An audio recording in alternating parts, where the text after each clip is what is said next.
Así que entonces la bienvenida, por supuesto, va a ser para el expresidente Iván Duque, que está presentando este libro que le digo, se llama Fuerza y Verdad.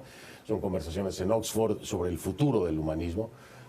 Este libro nace a raíz de la invitación que recibió cuando terminó su periodo precisamente como presidente para colaborar con la Universidad de Oxford.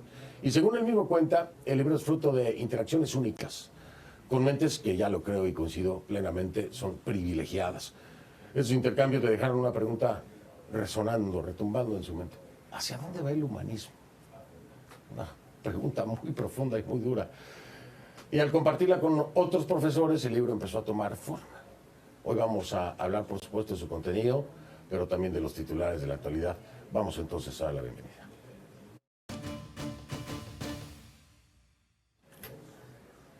La bienvenida, presidente Duque.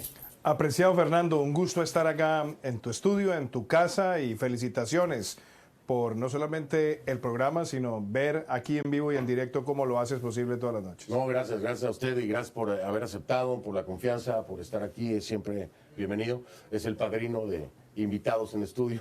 Muchísimas gracias. Aquí, así que muchísimas gracias por estar aquí. Por supuesto, presidente, agradecerle. Es un momento muy convulso en todos los sentidos, a nivel global, a nivel Colombia, me parece que también lo es. Yo le decía, ¿por dónde empezar? Pero es que por donde lo veamos es un tema humanista. Lo que está pasando en el propio país, en Colombia, es alguien que se ha vendido como humanista, que es Gustavo Petro, pero los resultados que vemos son terribles, presidente. ¿Qué me dice? Pues quiero empezar por eso, Fernando, porque el libro Fuerza y Verdad se pregunta ¿para dónde va el humanismo y dónde está el mundo hoy frente al humanismo? Y yo quiero poner esto también en el contexto de lo que pasa con la política. Hoy, desafortunadamente, la demagogia, el populismo, la posverdad, la polarización, se está tomando el escenario político y está llevando a que los púlpitos presidenciales, en lugar de convocar a la unidad, se estén convirtiendo en fenómenos de gran división. Y en el caso particular de Colombia, lo que hemos visto en los últimos años han sido mensajes de odio, de división, y todo lo contrario a lo que dice la Constitución, que el presidente debe ser un símbolo de la unidad nacional, pareciera un símbolo del resquebrajamiento, de la división nacional. Lo que vimos en los últimos días de ataques verbales del presidente antes del atentado a Miguel Uribe contra él, contra su familia, fue absurdo. Lo que vimos el pasado fin de semana, donde en la ciudad de Medellín el presidente de la República hace un evento y se aparece con los jefes de todos los combos criminales, casi que mandándole un mensaje intimidatorio al alcalde de Medellín, al gobernador de Antioquia y a toda la sociedad. Es inaudito ver eso. Pero es inaudito también, Fernando, ver que desde la presidencia de Colombia lo que se está buscando todos los días es exacerbar el odio de clases y la división del país. Eso no es humanismo. Y como lo he dicho muchas veces, ellos se venden como progresistas y terminan siendo pobrecistas, porque empobrecen, porque espantan la inversión, porque destruyen el valor agregado de nuestra economía. Estamos ante una crisis fiscal, una crisis de energía, una crisis de salud. Pero adicionalmente se presentan como defensores de la vida cuando en el pasado ellos empuñaron las armas para aniquilar a quienes no pensaban como ellos. Entonces yo creo que lo que hoy nos muestra esta situación es que es un deber rescatar la política, rescatarla desde el humanismo, pero también es muy importante que desde todas las áreas del conocimiento, como lo plantea el libro, nos preguntemos cómo podemos construir a mejorar la sociedad y no dejarnos llevar por esta dictadura del odio que en este momento se está tomando la política en muchos lugares del mundo. Déjeme, le pregunto esto. Lejos del tema humanista, lo que ocurre en Colombia es una crisis política originada por un mandatario que en efecto ha motivado, ha propiciado un ambiente tenso y violento. ¿Cree usted que en parte esta es la política que ha causado, por ejemplo, este atentado contra Miguel Uribe Turbay? Es que se lo pregunto así porque lejos del humanismo hay narrativas dentro de la política que no tienen nada que ver esencialmente con lo que es el humanismo, pero sí tienen que ver con un mensaje equivocado.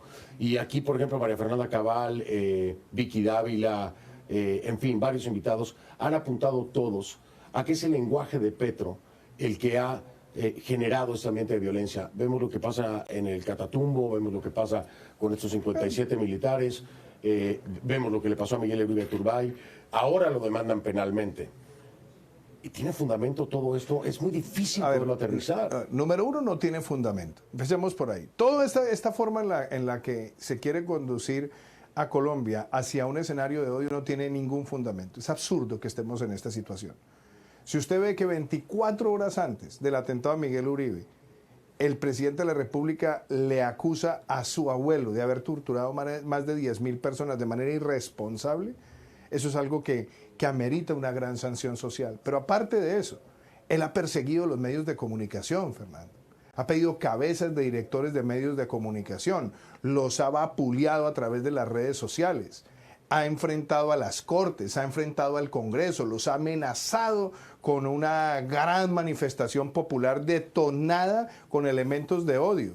Y fuera de eso, ahora ha tratado de intimidar a la sociedad, primero con una consulta que no tenía ningún fundamento jurídico, y ahora habla de una asamblea constituyente popular, pasándose por la faja todo lo que la Constitución establece que deben ser los procedimientos reglados para siquiera contemplar esa posibilidad.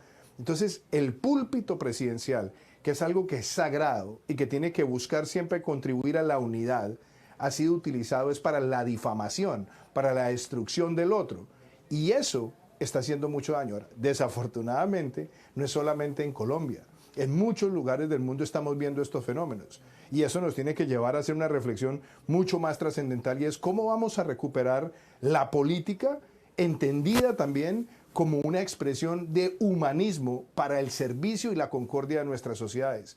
Porque si vamos a tener más políticos preocupados por los likes que por la calidad de las ideas, si vamos a estar buscando la estridencia en lugar de la concordia, y si vamos a privilegiar qué tanto ruido hacemos versus qué tantas ideas somos capaces de llevar a la trascendencia, vamos a ir deteriorando y resquebrajando los fundamentos democráticos. Entonces yo creo que este caso que estamos viendo en Colombia nos sirve a todos para saber que de cara al 2026 el país tiene que unirse para pasar esta horrible noche.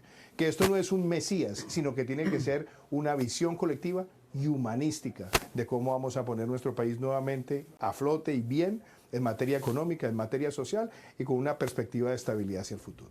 El giro que da el país pues viene después de su mandato, presidente, y yo siempre me he cuestionado, es una pregunta que no he encontrado respuesta, tal vez usted la tenga. ¿Qué fue lo que pasó en el gobierno de Duque que hizo que el país girara de la forma en que giró hacia la izquierda y llevar al poder a un presidente que había participado en la guerrilla, que había formado parte de ese gran dolor de toda la historia, de toda la vida de Colombia? ¿Qué fue lo que pasó en el gobierno de Duque que hizo que la gente volteara a verlo con tanto interés? Dígamelo después de la pausa, si le parece. Perfecto. Lo platicamos. Voy a hacer una pausa entonces, regreso en un momento con el presidente Iván Duque, el expresidente Iván Duque, en esta entrevista exclusiva que me concede aquí en Conclusiones Ya. De vuelta entonces con el expresidente Iván Duque Márquez, el presidente de Colombia, hablando de fuerza y verdad también, pero de Colombia también. Le decía yo, no sé, a mí me llama la atención, expresidente Duque, le digo, a ver, su gobierno cerró con buenos números económicamente hablando, en tema de seguridad también, y más si lo comparamos ahora con los resultados en los números de Petro. Sin embargo, algo pasó que hizo que el electorado le pusiera mucha atención a la izquierda, en este caso a Petro, y girara hacia allá. Y yo digo, bueno, ¿qué fue lo que pasó? ¿Qué cree usted que pasó en su gobierno? Yo creo que hay varias cosas, Fernando, que es bueno también refrescar. La primera, en el año 2018, yo derroté a Gustavo Petro. Y lo derroté en términos futbolísticos por goleada. Le gané por una diferencia de más de 2.400.000 votos. Es decir, lo confrontamos en el plano de las ideas y logramos exponerle con claridad al país porque esa no era una alternativa. Desafortunadamente, en el 2022, en la segunda vuelta, el contendor de Gustavo Petro tiró la toalla.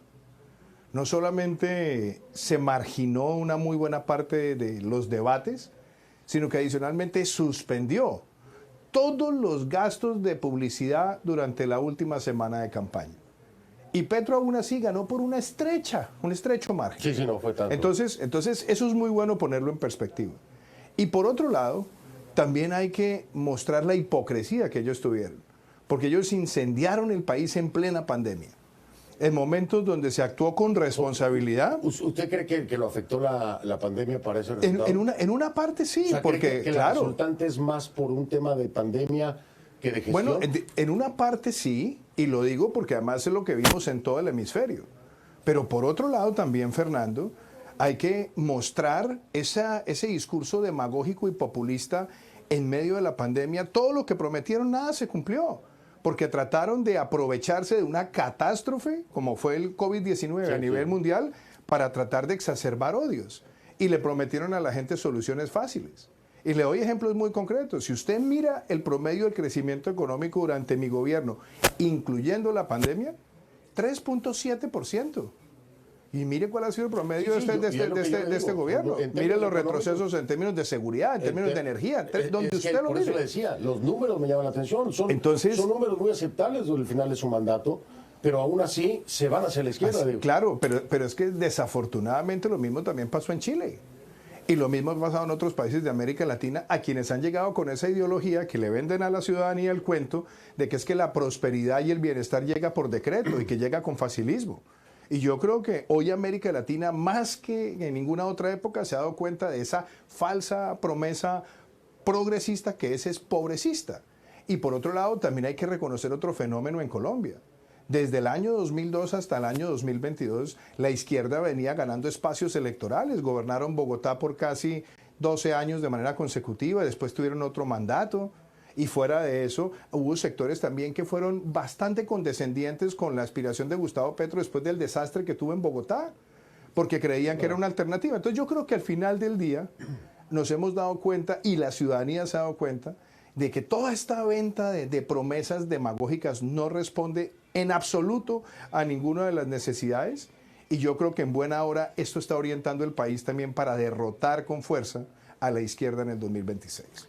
Le voy a hacer una pregunta y a lo mejor le va a causar un poquito de risa, pero lo escucho hablar de la izquierda y no puedo dejar de preguntarle, usted no es como Milei, ¿no? O sea, usted no es como Milei y los zurdos de M y todo lo que sea izquierda apesta. No, está abierto a que pueda funcionar una izquierda socialdemócrata, por ejemplo. Tú me has entrevistado en múltiples ocasiones muchas. Y yo siempre te he dicho que ideológicamente yo siempre me he definido como una persona de centro.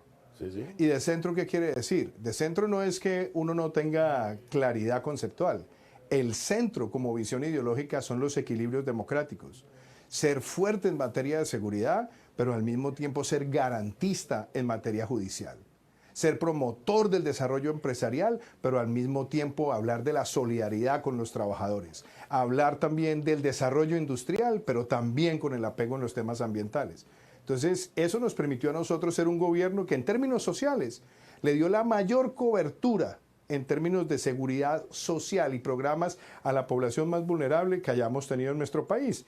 Y en paralelo haberle dejado a Colombia la educación universitaria pública gratuita a más del 95% de los estudiantes. ¿Usted no está peleado con líneas ideológicas concretamente, sino con gestiones, podríamos decirlo así? Yo creo, y eso es importante en el contexto de tu pregunta, más que el debate de izquierda y derecha, yo creo que tenemos una Latinoamérica donde hay demagogos y pedagogos.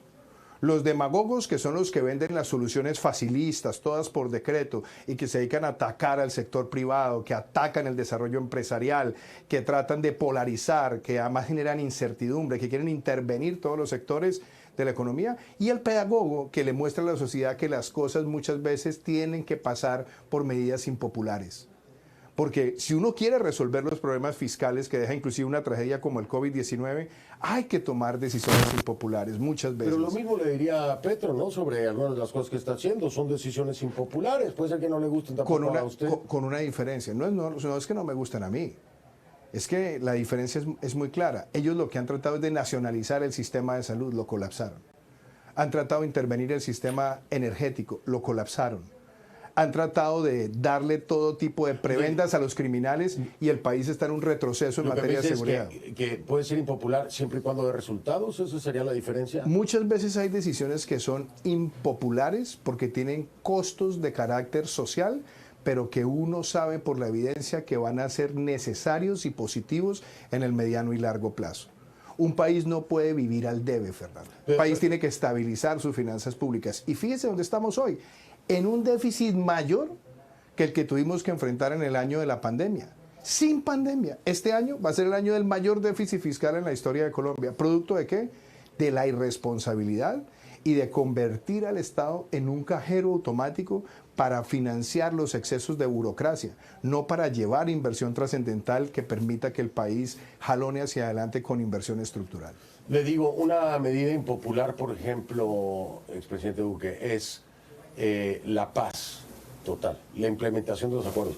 ¿Usted está en contra de esa paz total, de esa implementación de acuerdos? ¿Nunca estuvo de acuerdo en ese proceso que empezó con Santos? Permítame. Y entonces, sería una medida impopular desde cierta perspectiva. Hoy habrá quien diga, si Duque hubiera hecho caso a estos acuerdos de paz, tal vez no hubiera ocurrido lo del Catatumbo. ¿Qué dice? Usted me da una oportunidad maravillosa con esa pregunta, porque cuando usted ve lo que nosotros hicimos en el gobierno solamente en desmovilización, desarme y reinserción, fue darle estructura de política pública y avances.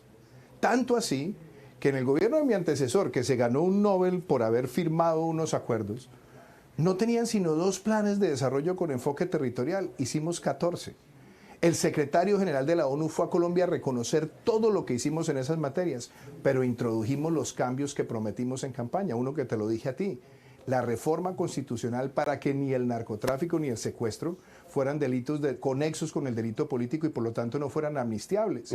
Y también el endurecimiento de todos los controles para evitar que hubiera el regreso a estructuras del terrorismo. Y por eso denunciamos a todos los que estaban en lo que después se llamó la Nueva Marquetalia, que no era otra cosa que un cartel narcoguerrillero en connivencia con la dictadura de Maduro.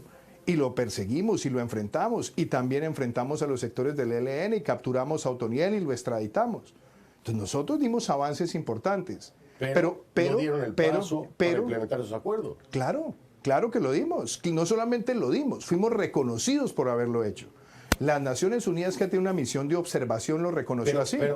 Pero no como estaba ideado o planteado desde la perspectiva del expresidente Santos, ¿no? Es que la perspectiva del presidente Santos... Era equivocada, me va a decir. No, es que la perspectiva del presidente Santos, si usted se da cuenta, no había una hoja de ruta clara. Tan no la había que el que representaba a Naciones Unidas al momento que yo empecé mi gobierno, dijo que era un proceso frágil. Y nosotros terminamos el mandato con un nivel de ejecución del 35% dicho por el Instituto Kroc en un proceso que tenía que implementarse en más de 12 años. Es decir, íbamos bien en términos de ejecución. Lo que ha pasado ahora es que la paz total es una paz fatal, porque es una paz que premia al delincuente. Es una paz que le da segundas, terceras, cuartas, quintas, sextas y las que sea oportunidades a los delincuentes para seguir amedrentando a la sociedad. Y diría Petro que eso es humanista, es darle oportunidad. Todo lo contrario, porque premiar al delincuente es todo lo contrario al humanismo. El humanismo tiene que buscar es el buen comportamiento de la sociedad y premiar el buen comportamiento de la sociedad. ¿Una nueva oportunidad es un premio o es una nueva oportunidad? Hoy estamos viendo premios. Que haya salido el presidente hace 3 días a una plaza pública en Medellín con los jefes de todos los combos de delincuentes a amenazar a la sociedad y no solamente exhibirlos, sino ponerlos como modelo referencial de construcción de paz. Es una forma de intimidar a la ciudadanía de bien, a la ciudadanía humanista. Eso es lo que estamos viviendo en Colombia. Déjeme marcar una pausa. Allá en casa regreso, estoy con el expresidente de Colombia, Iván Duque. Ya vengo.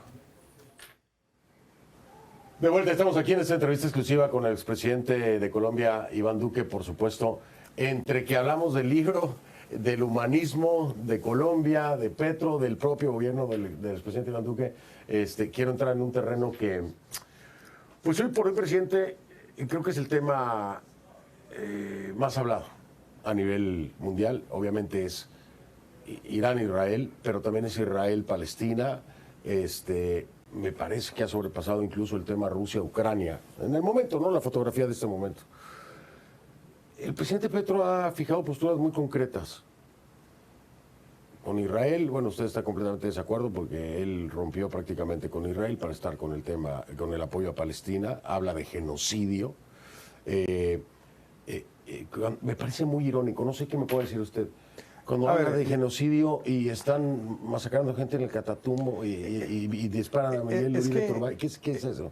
En política es muy importante la coherencia y la congruencia. Entonces, Petro va a La Habana, Cuba, y alaba a Fidel Castro, que ha perseguido y oprimido a un pueblo. Va a Venezuela y exalta a Hugo Chávez y a un régimen que ha oprimido a un pueblo. Y cuando hay un ataque terrorista como el de 7 de octubre de hace 2 años, donde vimos esa forma dantesca de atacar a la población inerme e inocente, no solamente no condena ese acto de terrorismo, sino que además toma partido por Hamás, inexplicable. Y fuera de eso, rompe una tradición histórica. Y es que, sí, Colombia ha tenido una relación diplomática estable y muy fuerte con Israel, pero Colombia ha sido un país que siempre ha abogado por la solución de ese conflicto y ha abogado también por encontrar un camino de 2 estados, como lo viene haciendo desde los acuerdos de Oslo. Ojo, quiero ahí puntualizar, acaba de decir algo importante. 2 estados. Sí. Pues usted no tiene problema con que se reconozca un estado palestino. No, es que Colombia ha mantenido esa postura coherente en nuestra política exterior. Es que hay gente que malinterpreta, dicen, es pro-Israel y es anti-Palestina. Es que no es pro-Israel y anti-Palestina. Es que el mismo Israel firmó en ese momento con la autoridad palestina los acuerdos de Oslo para encontrar una solución posible de los 2 estados. ¿Y qué es lo que ha evitado también en una buena parte de eso? La presencia también de grupos radicales que han tratado de siempre sabotear eso, y yo inclusive lo denuncié en su momento cuando Hamás tomó posesión de la Franja de Gaza en el año 2006-2007. Porque el acta fundacional de Hamás aboga es por la eliminación del Estado de Israel. Ellos han saboteado. ¿Y quiénes han sido en una buena parte los financiadores de ese sabotaje? También Irán, que también a su vez ha financiado a Hezbollah. Entonces, que Colombia haya acabado una relación diplomática y que haya tomado tantas decisiones torpes, pues es algo inexplicable, y además es una falta de coherencia, porque entre otras cosas, si usted se da cuenta en el discurso de Petro nunca condenó la invasión de Rusia a Ucrania. Entonces, en política la coherencia hay que mantenerla, y usted se acordará, Fernando, que yo fui al Parlamento Europeo a condenar, inclusive antes de la invasión de Rusia a Ucrania. Sí. Y usted vio siempre mis posturas también en el conflicto entre Palestina e Israel. ¿Cuál fue la postura nuestra? Tenemos una relación fuerte, histórica con Israel, y hay que buscar una solución que garantice la estabilidad y la paz, pero eso no puede ser con grupos radicales y con grupos que estén buscando la eliminación de otro Estado. Entonces yo creo que hoy estamos en una situación de altísima tensión, como lo dijo alguno de los expertos en este conflicto, sobre todo mirando hacia Irán. Va a haber un escalamiento para después desescalar. Y eso es lo que hemos visto en los últimos 10 días. Todavía hay un camino de incertidumbre que no está resuelto, pero ojalá toda esta situación y ya ponerle fin al enriquecimiento de uranio, que además cambia la situación de tranquilidad regional, para que pueda construirse una paz. Pero que Colombia esté asumiendo una postura tan absurda solamente es una prueba de la incoherencia que ha tenido Gustavo Petro en la conducción de la política exterior colombiana. Y eso es básicamente hablando del tema Israel-Palestina y Ucrania-Rusia. Pero también con el presidente Donald Trump y con el gobierno del presidente Donald Trump, usted sabe la crisis que se armó por el trino, en donde tuvieron que intervenir hasta los mismos opositores, trataron de ayudar a arreglar esa crisis.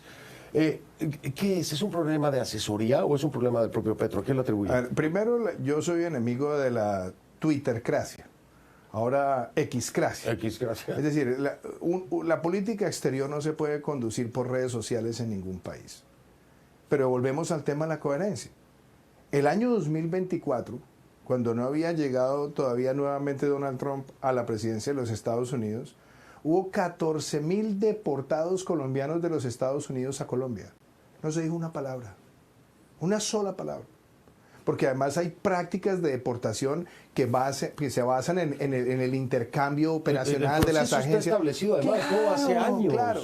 Entonces, que a las 3 de la mañana, ¿quién sabe desde dónde? Sí, y en qué condición se empiece a hacer un pronunciamiento que pone en riesgo la estabilidad de las relaciones internacionales después de que el gobierno ya había aceptado la deportación, pues una demostración también de gran irresponsabilidad. Afortunadamente eso se logró corregir de alguna manera, pero llevar las relaciones internacionales a ese plano no solamente muestra una gran improvisación, sino también pone en riesgo una relación de más de 200 años que, entre otras cosas, ha sido exitosa porque ha sido bipartidista y bicameral. Y desafortunadamente eso se ha resquebrajado estructuralmente. Presidente, voy a hacer pausa, si le parece. Regresamos, ya vamos a meternos de lleno con su libro, ¿no? Muchísimas gracias, Fernando. Sí, Fuerza y verdad. Fuerza y verdad. Aquí lo tengo. Oiga, es el primero, ¿no? Es la primera copia de esta edición. La primera copia. Me la regaló aquí el expresidente Duque. Lo valoro muchísimo, se lo aprecio mucho. La primera copia, aquí la tengo. Ya venimos. Ya estamos de vuelta con el expresidente Iván Duque. Ya hemos hablado un montón de cosas. Me da mucho gusto. Pero del libro, quiero hablar del libro. El prólogo es de Tony Blair. Es que este proyecto, Fernando, surgió en los últimos 3 años en los que he estado también en la Universidad de Oxford, participando en la Escuela de Gobierno como académico invitado, lo que se conoce en inglés como un fellow. Ajá. Y entonces he estado participando en clases, he dictado algunas clases, seminarios, he hablado con estudiantes, pero también el acceso a una facultad maravillosa, profesores de distintas áreas. Y en estos 3 años, un día me entró la pregunta, bueno, esta universidad, que es una de las más antiguas del mundo, ¿qué piensa sobre el futuro del humanismo? Y dije, ¿por qué no tener unas conversaciones con los líderes de distintas áreas del conocimiento sobre el futuro del humanismo? ¿Pero y le dio nada más porque estaba ahí o porque vio el contexto global? Por las dos cosas. O sea, primero, el contexto global, pero también estar ahí. Y siendo una universidad que tiene más de 1000 años de historia. Y hablar como personas como por ejemplo, aquí hay una entrevista con Sultan Munar, uno de los neurocientíficos más importantes del mundo. Hay otra con Michael Woodridge, que es el que fue director del Departamento de Ciencias de Computación. Karthik Ramana, Nair y Woods. Tim Power. Y, por ejemplo, hay Lord Patten, que fue el último gobernador británico en Hong Kong y que además fue el jefe de la política exterior de la Unión Europea. Eugene Rogan, uno de los grandes expertos del mundo árabe. Peter Frankopan. Entonces, Paul Collier, por ejemplo. Cada una de estas conversaciones tiene temas muy profundos y muy puntuales desde su área del conocimiento, pero preguntándose qué podemos hacer hoy para rescatar el humanismo como filosofía de vida, donde cualquier área del conocimiento tiene que contribuir a mejorar nuestra sociedad. Y como que todos, usted me dice si estoy equivocado, ¿no? Pero más o menos lo que pude ver, porque no lo pude leer a detalle, pero avancé algo, me lo mandaron por digital, y como que todos coinciden en que se debe servir. O sea, el tema del liderazgo está vinculado al servir. Mire, no al tener poder o control, sino el liderazgo es mientras más sirvas, más líder eres. La entrevista con Karthik Ramana, que es la primera del libro. Karthik Ramana fue profesor de la Escuela de Negocios de Harvard, era director del máster en políticas públicas en Oxford y es profesor de liderazgo. Esa primera entrevista, que es sobre el concepto de humanismo y liderazgo, la definición que él presenta es perfecta, porque dice, el humanismo y el liderazgo se conectan y el liderazgo es dejar las cosas mejor de lo que se encontraron. El deseo de mejorar, de progresar, de transformar y de impactar. Y eso es algo que tiene que estar presente desde cualquier área donde uno quiera ejercer una función. Tú lo haces desde el periodismo. ¿Qué puedo hacer desde el periodismo para mejorar la sociedad en la que yo estoy?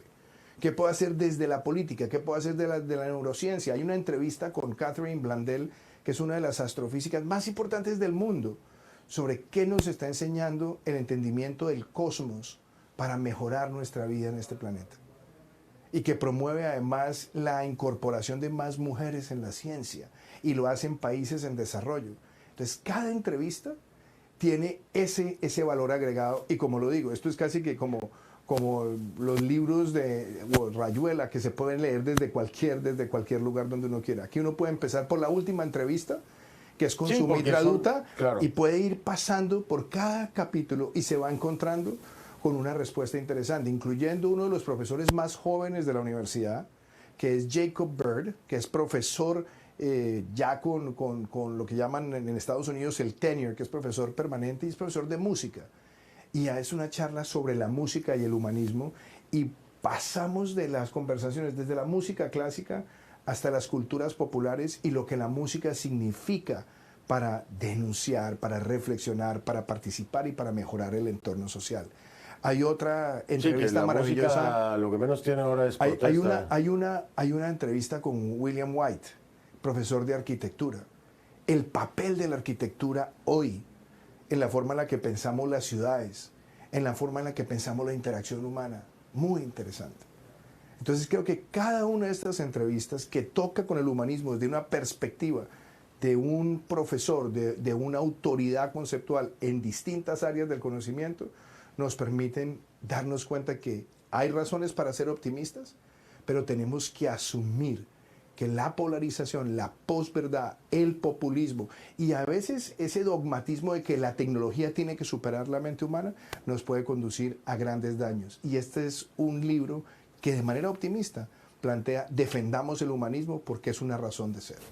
Oiga, ya casi se me va el tiempo, pero después de hablar con toda esta gente y ver cómo está el mundo, ¿está optimista o no? Yo siempre soy optimista. ¿Sí? No, yo siempre soy optimista. Sí, yo siempre soy optimista. ¿Sí le ve futuro? A mí me preocupa mucho, y hay una entrevista, por ejemplo, interesante con Paul Collier, donde él dice, mi mayor preocupación es que tengamos un retroceso democrático por cuenta de la demagogia y del populismo.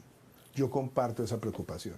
Pero creo que uno tiene que pasar de la preocupación a la ocupación. Es que ya se tiene, ¿no? Ya estamos ahí. Sí, pero lo estamos viendo en distintos lugares, pero también estoy viendo reacciones importantes. También estoy viendo, por ejemplo, esta semana en Colombia salió una encuesta bien interesante de los jóvenes frente a la manera como ven la política.